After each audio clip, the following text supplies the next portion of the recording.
Welcome to the Hope on the Hard Road podcast, where you and your family can find community, find encouragement, and find hope for the road ahead. Speak encouraging words to one another. Build up hope so that you will all be together in this. 1 Thessalonians 5:11.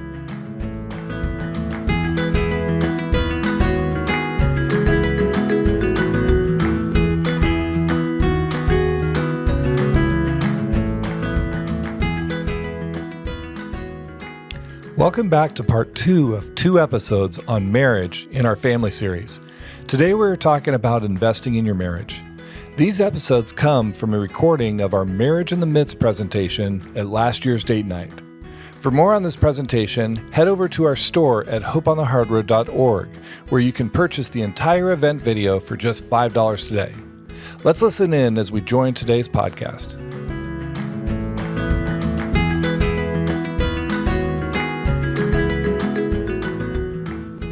So we wanted to kind of get to the next point we were thinking of is talking about investing in your marriage.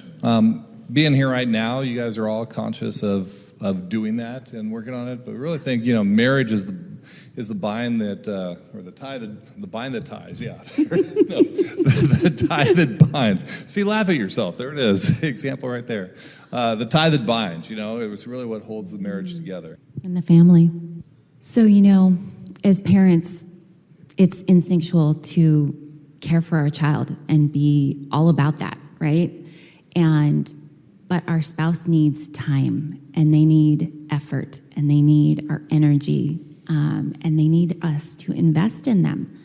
And it's really important. And so you guys are taking a huge step. And, again, we get what it took to get here tonight.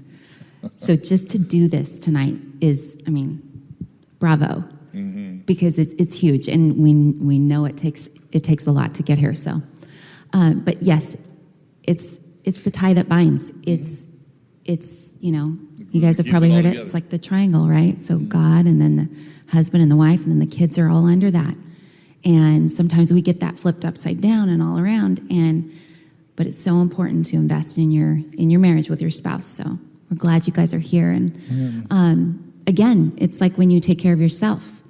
When you take care of your marriage, then you're operating from a stronger place to be able to give out to the family or out into your work and society and on, and your children. Well, and the kids notice it. I mean, our kids are really good at saying it right out loud. And are you guys good with each other? Are you this? And so, they're watching. Their eyes are always watching. So knowing that we have to invest in order to be the best for them is, that's all a part of what we're doing. So yeah. And like Eric said too, often it'll happen where there's tension, and our daughter, it's like she's like the canary in the coal mine. She can sense it, and you've said nothing. You said nothing. And we're looking at each other going, we said nothing. We're fine. But she senses it. And so we're not saying don't have arguments, because those things have to happen to settle things at times, right? But the fact that investing in your marriage, coming back together again, settling those things, it's really just a good thing, right? What would Abbey say? Is Daddy being mean to Mommy? Always seems to work that way. No. Just going back, so just introducing kind of what we're going to be talking about is that, one of the great ways to invest in your marriage is on a daily, a weekly, a monthly, and a yearly schedule. And one kind of thing we want you guys to know is we're definitely not telling you, schedule it, because we get, again, what it took just to get here tonight. So as we kind of talk through this is the backdrop to just knowing it's just important to have rhythms of life with your spouse, right? And to have check-ins at times that are periodic. And that's really the big point here. So the last thing we'd want to do is give you a big to-do list, leaving here saying, here's what you need to do for a good marriage, and feel burdensome. It's definitely not it. Yep. And yet realizing, that if you're not deliberate with things don't happen. And so, doing it, but not overburdening yourself. So the first thing is kind of communicating daily, face to face. Obviously, that's wonderful if it can happen. But even phone calls, texts. I mean, we are old enough to know when it didn't happen. Text, and geez, now they tell us you can't text in school again. They're trying to do that. I'm like, I can't text my wife. I can't check if she's checking in on me. Like, yeah, but just that's an amazing thing. You know that you're in contact and connected with each other all day long. She's my best friend, so it's like that's awesome to know that she's constantly we're thinking of each other. Mm-hmm, mm-hmm. Yeah, and sometimes that's just been like a lifeline to either one of us. And then date weekly, however that looks. So it doesn't mean, again, we're not saying you have to have exactly as such, but there's been times where we've found even just putting our daughter to bed early and then going out on the patio and making s'mores and whatever. They've got those projectors. You can do a backyard movie together and, snuggle up and all those good things. But yeah, it's just that consistency. Mm-hmm. And we have found, as a matter of fact, it came out of counseling. Our counselor said, you've got to get out. You've got to make a point of doing this. And I was like, I can't. There's just too much. I can't get my daughter prepped. I can't whatever. Mm-hmm. And he said, Christen, you're going to go get in the car and Eric's going to get it all set. And you're going to stay in that car until he gets in the car with you. Mm-hmm. And you drive away together. And it was absolutely a game changer. Well, and then coming back home too and checking in with the child care, like, I don't care if something went wrong. Like, it's not going to bother me all that, Mom. But mom guilt will take over. Oh, my gosh, we shouldn't go out anymore because, something might happen. It will happen, of course, And then don't go on a date and then look at your video to see if they're okay, right? It's the beauty of those videos, there is a lot of video. We have cameras everywhere to make sure they're safe and check what's happening. But the beauty of that, we could go on the patio, she could be in bed, and we can check and see if things are okay and enjoy our time.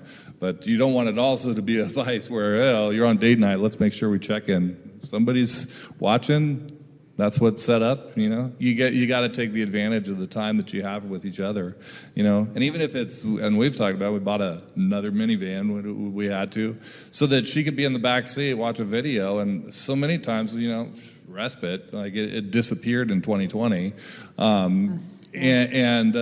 just finding time. So we'd throw her in the back seat, she'd watch a movie, and we'd just talk in the front seat, and she'd be preoccupied, most of the time. She would still try to get into our conversations, but you got to do what you got to do to try to make it work and be intentional with it. And I think that's the whole game plan of what we're talking about is finding ways to be a little intentional, and those little bits over time, make a huge difference. Yeah. So. Yeah, and you get on a date, and we often talk about this. Like, we get in that car, and there is this. Like, you have to take a breath and decompress before you can even go someplace. Sometimes we stare at each other and we're like, what are we doing? I don't even know where we're going. Did all this planning, and now what? All the planning was on the front end, right? Getting your child ready, getting the meal ready, getting the 6 different meds Tupperware laid cups out. of things that they're going to eat and everything. Exactly. And so, but it's just such a good thing. And all of those endorphins rush in, all the good, happy hormones rush in, and it's important. It's important to take that time for sure. So. Mm-hmm. Well, and then we talk about getting away monthly or yearly, and sometimes this is just like an impossibility, you think. She mentioned our 25th anniversary. It's crazy. The best person that has ever worked with our daughter and the only person to ever do overnight stays, she moved to Tennessee. So what do?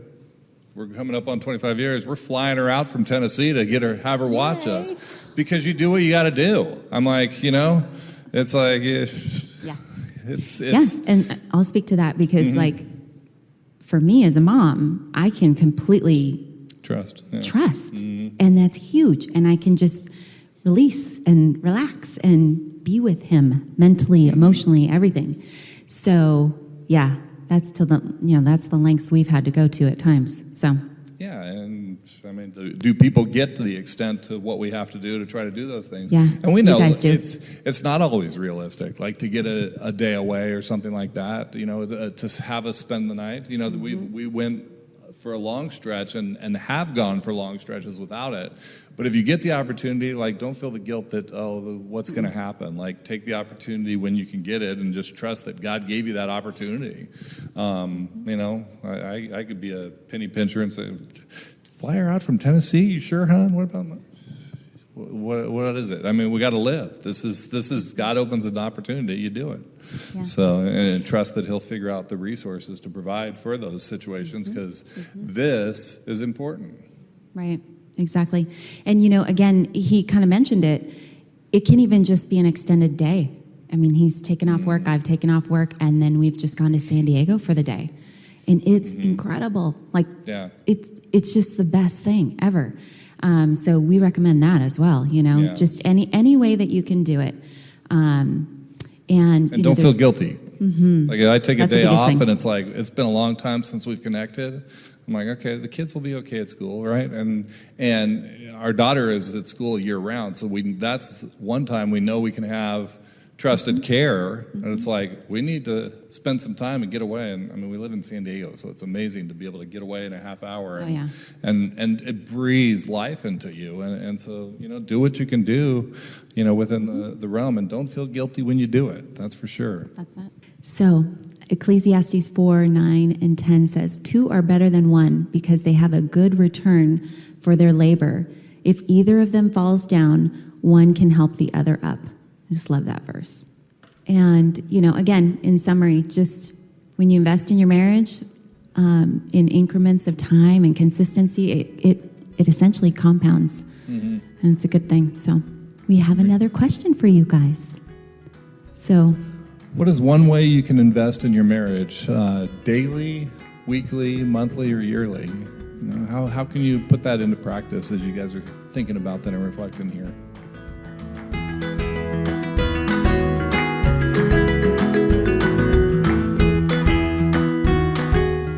Thank you for joining us for part 2 of Marriage in the Midst. Don't forget to check out the store at our website where you can purchase the entire event video. See you back here next time.